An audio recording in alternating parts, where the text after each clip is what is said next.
So today on NewbieVeT, got a special guest. Got my dog on here, Jermaine Jackson. What's going on, King? What's going on, King, man? How you calling, man?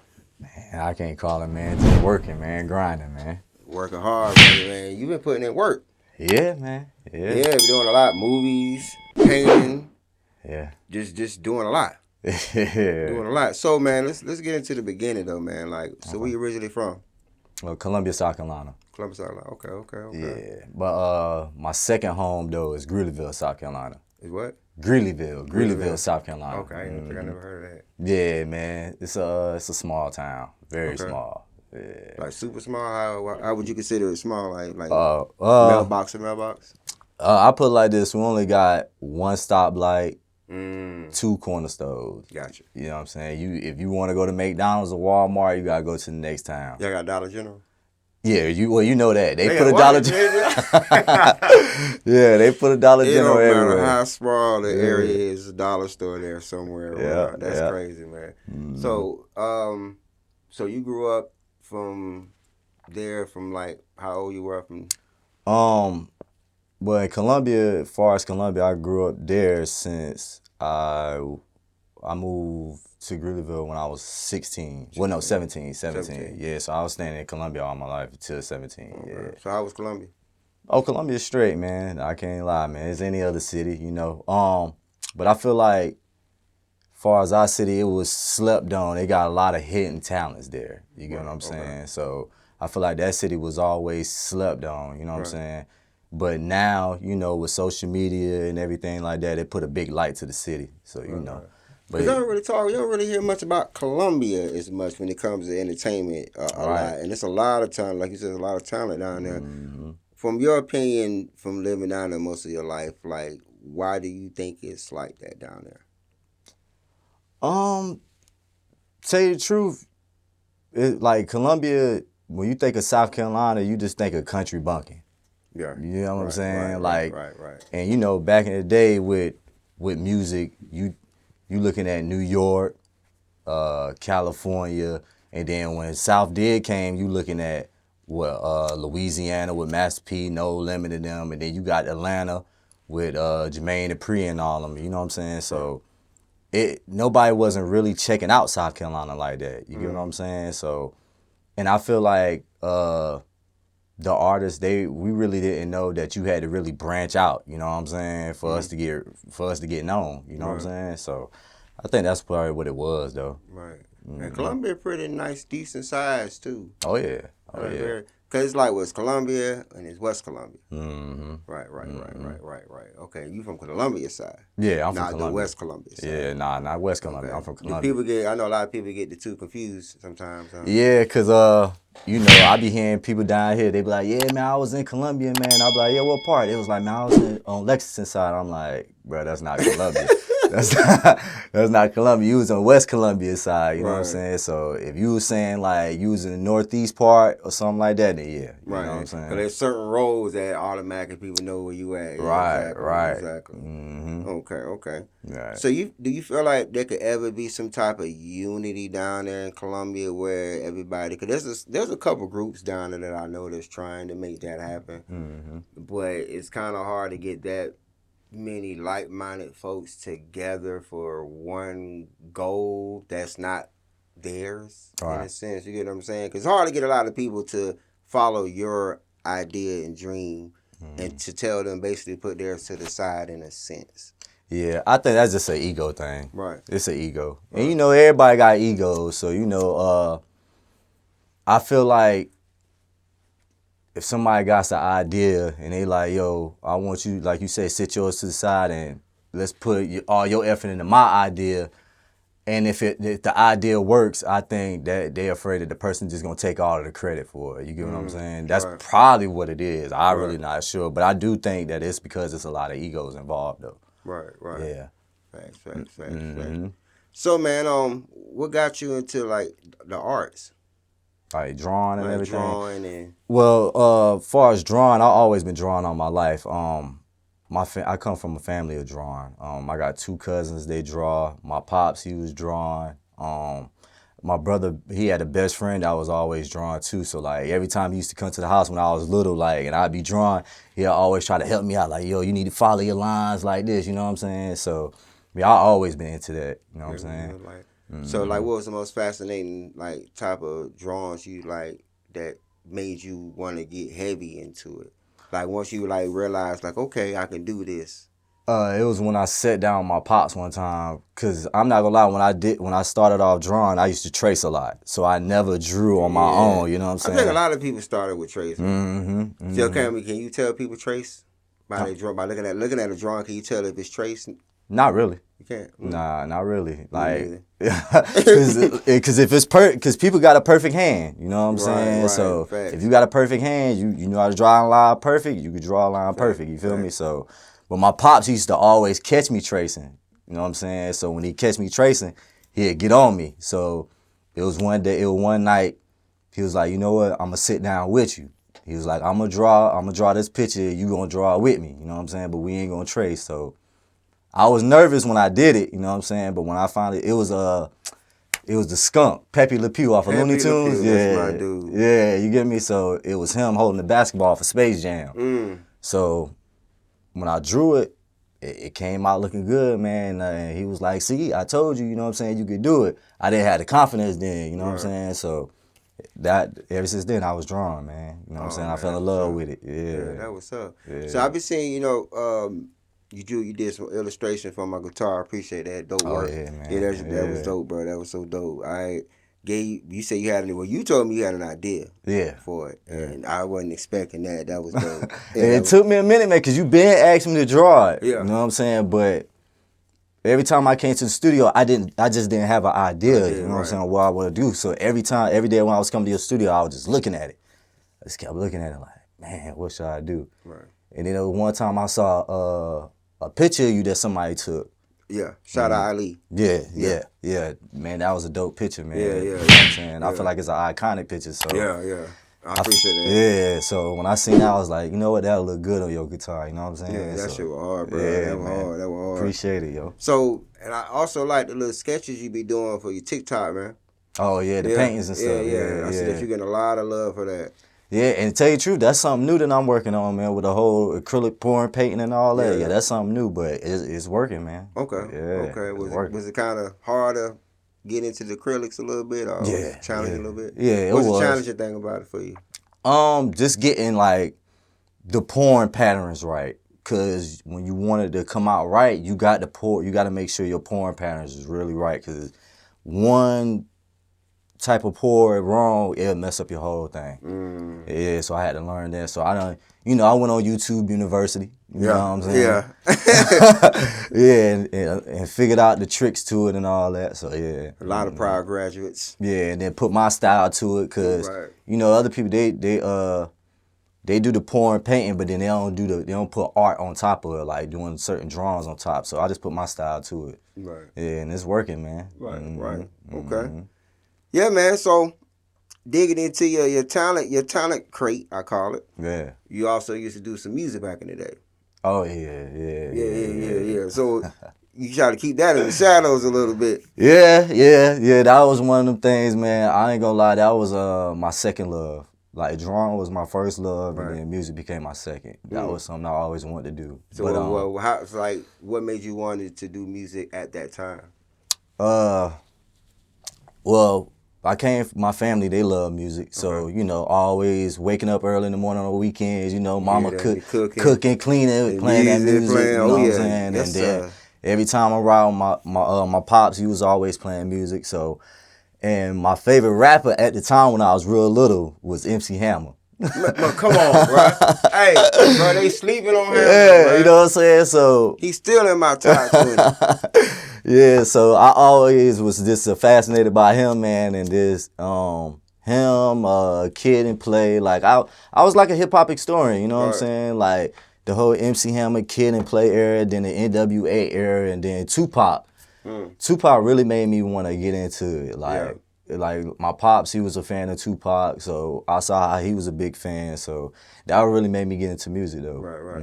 Hey, that also made you become a huge fan of Tupac. Yeah. So what made cause you said we was talking outside before we got on camera, you said that was a big inspiration because your pops put you on pop. Right. So ever since then, you just been on pop, like Mm-hmm. far as with heavy, so you can relate because it's relatable. Yeah. Facts. And stuff like that. So what Mm-hmm. are some stuff that you learned about pop growing up that you didn't understand or fully knew about when you were younger?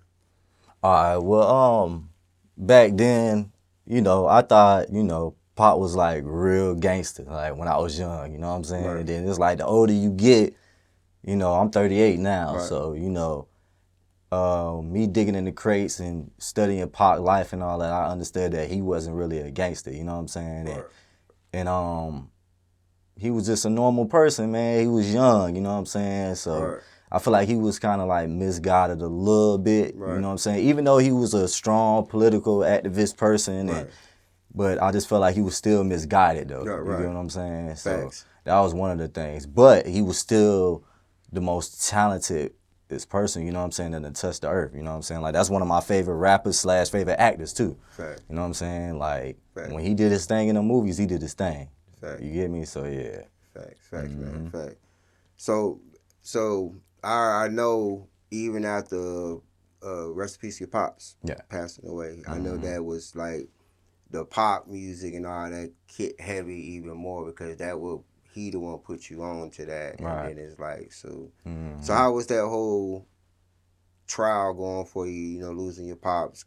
Cause it's tough when you lose a family member. Like I lost my mother when I was 15. Right. You know what I'm saying? So I know it's very, very tough losing like a close parent like that and stuff like that. How was that like that feeling for you? Man, that was wild, man. You know what I'm saying? That was like, well, I really understood what death was, you know what I'm saying? Like, cause I had lost both my grandmas, you know what I'm saying? I lost my granddaddy before my pops. Okay. You know what I'm saying? But I was real little at that time. So me going to the funerals, I didn't really understand what was going on. You know what I'm saying? So I just seen when my pop's mom's died, which was my grandma, we went to the funeral. That was my first time really seeing my pops cry. You know what I'm saying? So it made me really look at him crazy, like, what you crying for? You know what I'm saying? Like, and like I said, I didn't understood it. So when we started going to like family cookouts and stuff, and I didn't see grandmas and all that, I'm like, where they at? Right. You know? But when he passed, that's when I understood what death was because the same stuff was going on. Like the funeral, when we went to the funeral, I'm like, well, wait a minute, this look familiar.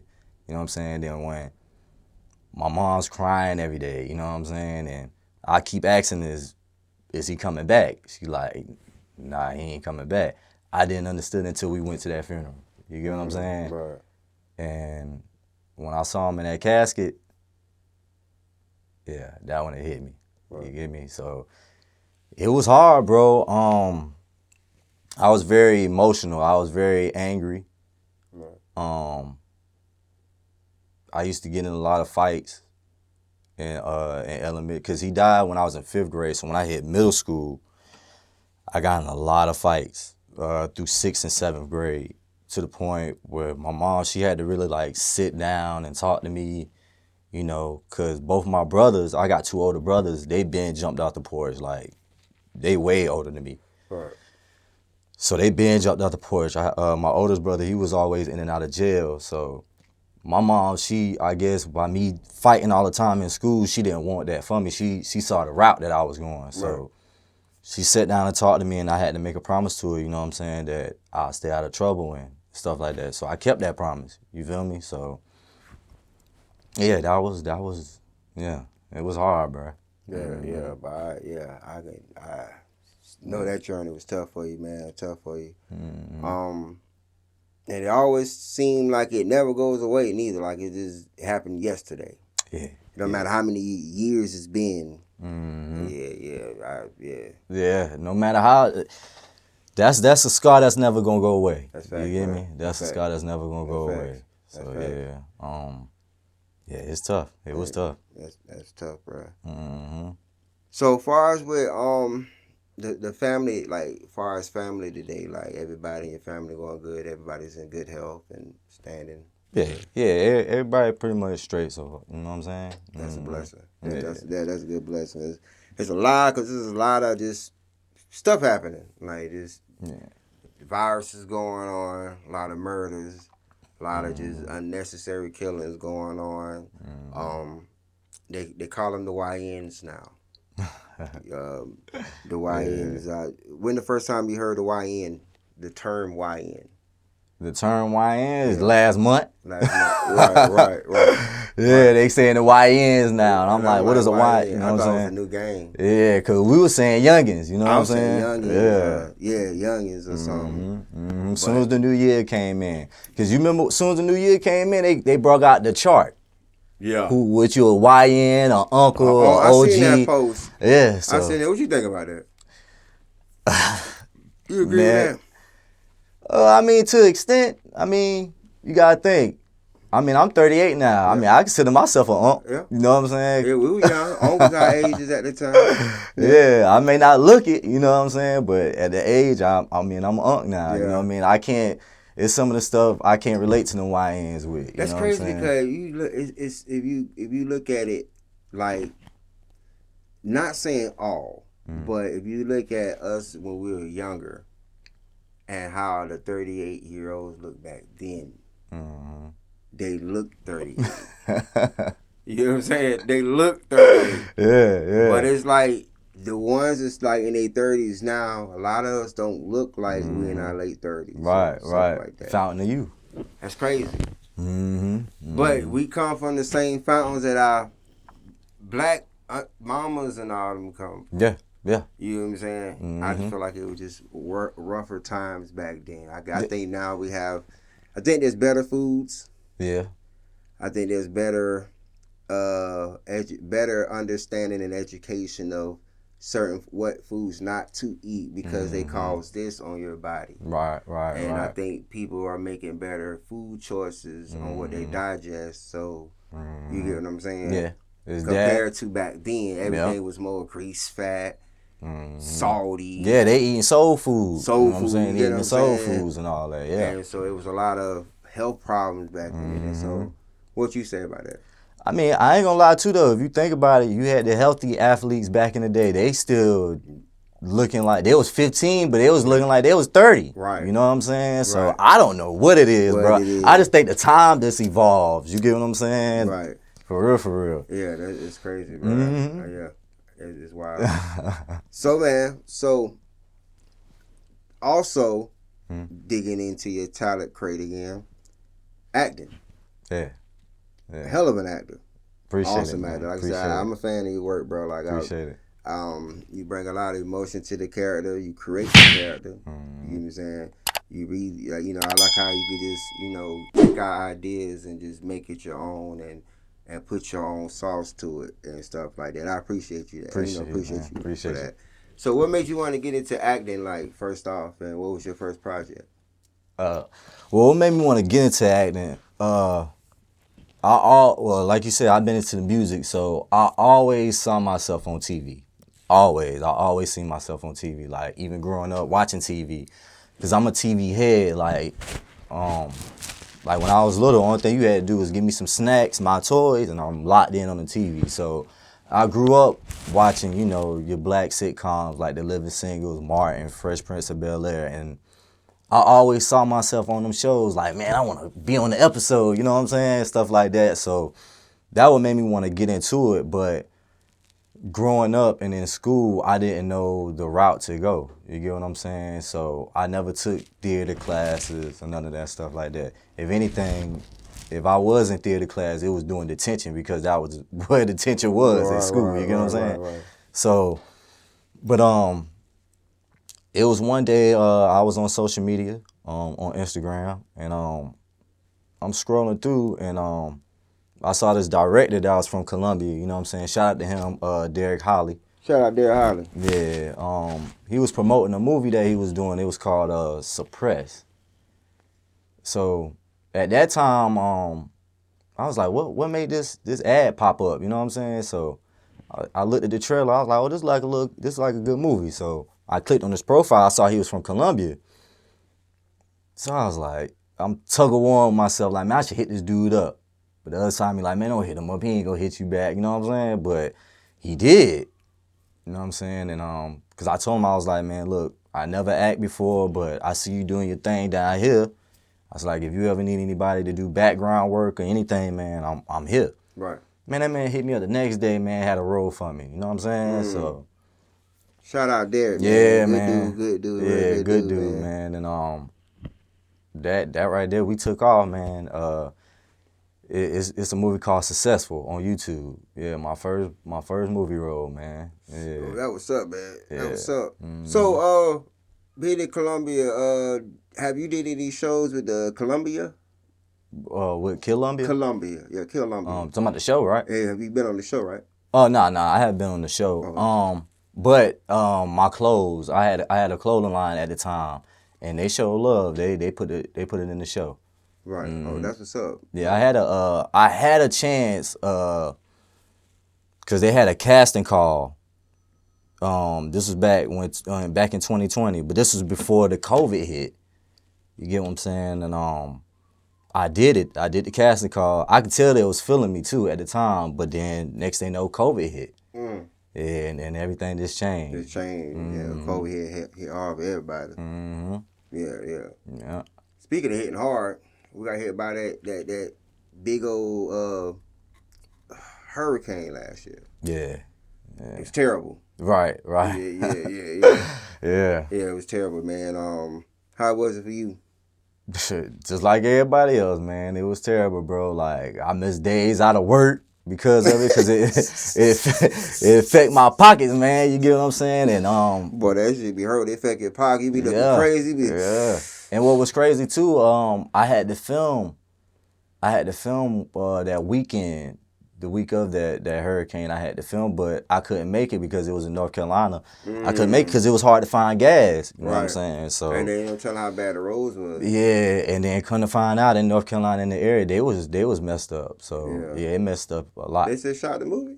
Nah, they ain't shooting nothing. Oh, I said they good. Yeah. Yeah, they ain't shooting nothing. But yeah, how long you was down for, like without electricity and gas and water and light? Lucky for me, it was just only like a week in my area. Yeah. Oh, okay. Before I was out of work though, I was out of work for like a week and a half, man. Yeah. So they ain't trying to get y'all no hurricane emergency pay or something? Oh yeah, we got the unemployment. Yeah, we ended up getting unemployment. Okay. Anyway, it ain't nothing like the real check, but yeah. You feel me? You feel me? But yeah. Cause they would give you the smallest amount of unemployment, bro. Like, I don't make half of this. Yeah, like, and you know what's crazy, bro? I got declined for the FEMA thing. Everybody got accepted except me. Dang. Crazy, bro. Trash job? Nah, for the FEMA. You remember? Yeah. Remember they were telling people to fill out the thing if you got affected by the storm? Bro, I got declined. But they were asking for too much stuff, too. They were asking for a lot of things, too. But people. Yeah. I didn't get no damages or nothing on my apartment and none of that stuff, but shit, I still needed that money. For real, shit. Yeah, like real. Yeah. Hey, everybody needed money at that time, but it was a bad time because everything was low. Food was low. Yeah. I mean, I don't think really people really had food. Because if they had food, it would have went bad. Because food is stuff you gotta refrigerate most of the time. Right. You know what I'm saying? Unless it's a perishable. Right. But we ain't, unless you eating canned sardines for that long. Right. Yeah, I feel you. So, man, but far as into the movies, though, it's been a good journey for you so far. Like, what's the pros and cons for you? Man, this journey here, man, it's been amazing. Okay. When I tell you this, bro, I never thought that it was going to take off the way it did, bro, because I didn't know what I was doing for real, you know what I'm saying? I just know me, though. I know myself. Once I get into something and I'm really into it, I'm very passionate about it. Right. So, when I was into these films, I'm getting into them, people kept telling me, man, you doing an amazing job. You doing an amazing job. And I'm like, really? You know what I'm saying? Right. Like, I couldn't believe it at first, you know what I'm saying? Right. So, but now, I jumped in this 2019, it's 2025 now, so now I know, you know what I'm saying, I got it, because, you know, I done been on a couple sets with some amazing actors that done been in some shows, you know what I'm saying, and it be coming out to a point, they be slipping, you know what I'm saying, sometimes, so, and I don't slip not one time, so now I know, I'm like, yeah, I'm ready, you know what I'm saying? Yeah, you're on it. But, you say what, the pros and cons? Pros and cons. Well, the good thing about, you know, being on set, period, is a pro, you know what I'm saying, and is good. Just being on set, getting to know different people, good vibes and energies, you know what I'm saying. What I don't like, the long sets, the hours being on set. But at the same time, I be up though, you know what I'm saying? Because I be hyped. I love the film, but it does when people, draining. it drain you. If people want to jump into acting, just know you gonna be on set for like 14 hours or something like that. You get what And I'm that's saying? on all sets. Yeah. That's not just particular sets. That's all sets. Yeah. And see what I'm learning in the professional world. Like let's say it's a call time at night. Mm-hmm. If it's a call time at night, you filming all the way into the next morning. All the way into the next morning when the sun is up. That's how they roll. Mm-hmm. I'm like, what? I heard that from somebody. I'm like, what? That's night. Cause that's considered night. Yeah. Yeah. Yeah. Like Yeah. Like, we could normal world. We consider 6, 5, 6, 7 o'clock the evening time, the afternoon. Mm-hmm. Nighttime is late shift. Long stretch. So late shift. Yeah. So you gotta look at it as a third shift. Mm-hmm. You know, third shift always at night and stuff like that. Yeah. Also, that's on the contract. Let me see. Well, yeah, pretty much for the most part. Mm-hmm. Mm-hmm. Okay. My only thing when it comes to the filming, to me, pros and cons for me. Pros, I like it. I like filmmaking. I like writing movies. I like shooting. I like editing. I like watching the final product, and I like hearing criticism, whether it's good or bad. I like hearing it all because it's helped growth. Right. And I like working with people, meeting new people, Yeah. creating opportunities for people, and creating good friendships and business relationships with people. Fact. That's the good parts of that. The bad side of that part is the headaches part is my thing is when you're dealing with certain actors, like, okay, it be actors that did maybe the 1 or 2 movies. Probably not even one. You know what I'm saying? But the people that be ones that do 1 or 2 movies, they come on set and feel like I did 1, 2 movies. I'm a pro already. I'm seasoned. Right. Now I got demands on how I want set to be, how I want my pay to be, how I want to be treated on set. So, and it's like, I think when actors want to get into the filmmaking world, they got to also use reality in a sense too. You get what I'm saying? Because a lot of people, they jump into the filmmaking world and not using reality in a sense sometimes. That's real. Like, what I mean is, like, okay, if I never did acting before, there's a casting coming up. I apply for the casting. First thing is this movie independent movie, or is this movie industry blockbuster, $200 million budget movie type thing? Right. So you gotta look at the realities of those two different aspects. You got the independent world, meaning that this can be from $0 to whatever. Right. To major can be whatever. So, but either movie that you getting in as an independent actor coming in the game, you're not making no money that's going to change your life. Nah, you're not. Neither one. You're not. And I'm not gonna lie, bro. I thought when I jumped in this thing, I thought actors was getting paid. You know what I'm saying? Like, I'm talking about. I thought they was getting paid, bro. And you know, they had the strike going on. Mm-hmm. So once they had the strike going on, I started doing my research about it, and I'm like, oh, they don't really get paid at all. Get paid right. Like, not like that. You get what I'm saying? Right. Not, and it's like they get money, but it's just like a one-time pay thing. You know what I'm saying? Especially with movies. Right. If you get in a movie, they pay you. It's just a one-time pay. One-time thing. You know what I'm saying? You're not getting the percentages of what this movie done. And that's why a lot of actors try to get percentages, but you're not finna get percentages for a movie. I mean, it's rare that certain actors get percentages for a movie, and if you do, you got a hell of an agent. Right. You get what I'm saying? You got a tough agent. Yeah. But it's like they get into the filmmaking world and they think that a movie should be a big check for them, and instead of them actually worrying about doing the movie, they worrying about a bag. And they messing the game up because now you have a bunch of actors that can't really act. They just chasing bags by jumping from movie to movie. Movie to movie. And instead of really enhancing on their skills, they focusing more on the bag.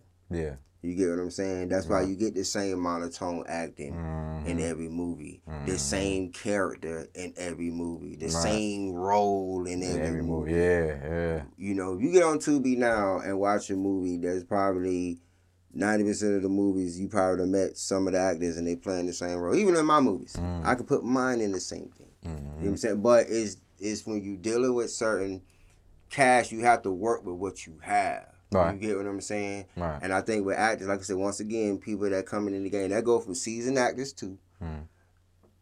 Because you can be on Men in Black 4, 5, 6, 7, 8, 9, 10 and still be doing independent movies. You get what I'm saying? I done had actors from Suicide Squad. Yeah. I done had actors from the Avengers on my set. Like, at the end of the day, the acting, it's a job. It's a job. You got to keep filling out applications, bro. Right.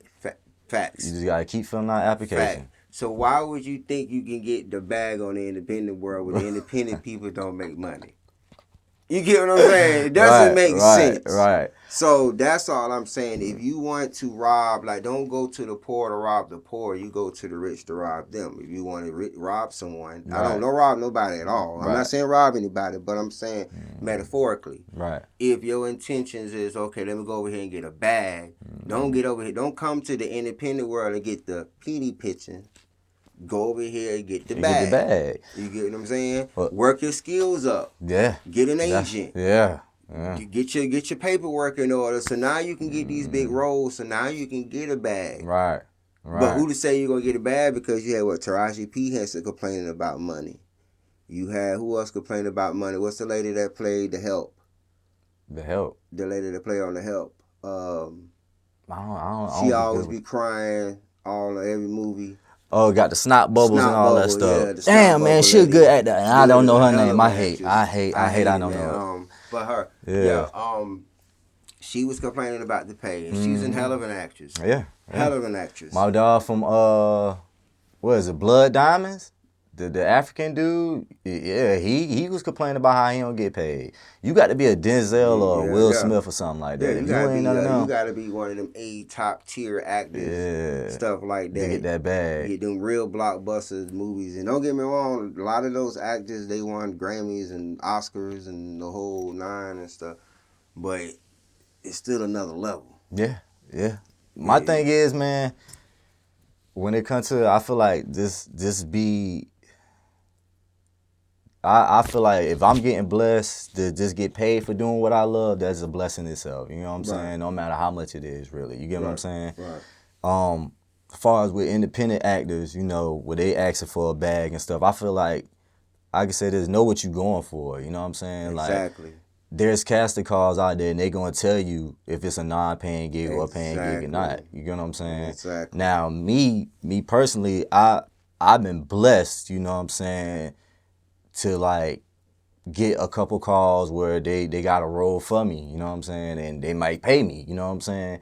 That's that, you know what I'm saying. Right. Or I look at it like this too. If you an independent actor and you got directors hitting you up, right, saying, hey, they want you to be in something, I feel like now you have the opportunity to negotiate something. Right. You get what I'm saying. But if you going for their casting call, you can't go there negotiating something. You know what I'm saying? Yeah, like, because it's like you got it. People. don't understand how powerful that the independent directors are. Like, Yeah. even though that's it's the crazy thing. It's crazy because it's kind of weird. We don't have the money that we really need to do the movies that we really want to. So we have to be creative with what we have. Mm-hmm. So that's why our movies be lacking certain substances, or it might don't have the real explosions, or it don't might have the real boom boom boom, Right, because right. we're trying to build our name and budget up to a point where we can afford those special effects. Mm-hmm. Mm-hmm. That shit costs a lot of money. They do. You know what I'm saying? They do. And then our computers and our studios can only handle so much digital and special effects. Right. You get what I'm saying? Because we're paying a couple hundreds and maybe 1,000 or something for a computer, Yeah. but these people got $100,000 computer. They got computers that can handle stuff. Yeah. So it's like we have to build that stuff up to a point where it needs to be so we can pay the big money. But that be our problem, is like we don't have the finances to pay the actors what we want to pay, or what we need to pay, or what they asking to pay. Right. We don't have that, but we are powerful in a sense because you can't get that big role without showing what you can do by doing some independent movies first. So they got to see. So if you think I'm lying, how you gonna get a big movie role without a filming reel? Right. Where your credits at? Yeah. How you get credits? Yeah. You have to put in some groundwork. You gotta work. Independent filming, commercials, whatever. You gotta put in that groundwork right in order to get the big dollars from the corporations. You still got to go through one of us to get into the film acting world. You just can't jump us and get on the Adam Sandler project. Right. And bro, I'm not gonna lie to you, bro. Like, I'm in my second year of filming, bro. People kept saying, man, you need to go to Tyler Perry. You need to get this. You need to get the agent. I'm like, bro, I just jumped in this. Right. I feel like I don't hardly know what I'm doing. You get what I'm saying? Like, I had to take classes. And I tell actors this all the time too. Just make sure you take a class. You get what I'm saying? Because they gonna show you that there's levels to this. You get what I'm saying? So, and now don't get me wrong, I didn't take the class that long because my financial situation wasn't there. But when I did take it though, I took those tools and I ran with it. You get what I'm saying? And like I said, I tell everybody, make sure you take those classes, man. Make sure you take them because that's what it's all about. You know what I'm saying? And I ain't gonna lie, I lost my train of thought, bro, talking. No, we got into it, man. We were cooking. We were cooking, bro. But that was just real talk, man. It's just I love working with actors. I love working with new actors, and I hope that upcoming actors and the one that's active now just hope that their mindset to be a lot different. And like you said, realize what you're getting yourself into before you get into a situation or requesting to get in a situation. Like, it's independent filmmaking. Like, you know that we're working to get that bag. Yeah. So you can't expect a bag from us like we're Touchstone Pictures or 20th Century Fox or something. Yeah, people get them egos, man. They get them egos, man. You have some actors, they feel like they'll be too good to do background work, man. You know what I'm saying? Like, I started off doing background work. Well, now don't get me wrong, my first movie role was a lead, but I've been doing background work too. You get what I'm saying? Just to learn and study people. You get what I'm saying? And like you said, to sponge off people, network. You know what I'm saying? All of that. So yeah. Right. Yeah, man. Like you said, this is all about egos. Yeah, egos. The whole nine. Yeah. So so out of all the movies that you've done did, I'm gonna put you on the hot seat real quick. So out of all the movies you done filmed since you done started, give me your top 5. Oh shit. All right. From your opinion. Yeah. Cause I'm now I gotta think. Top 5. Okay. I got Pontus from Son of a Preacher. Son of a Preacher, man. That's on Tubi.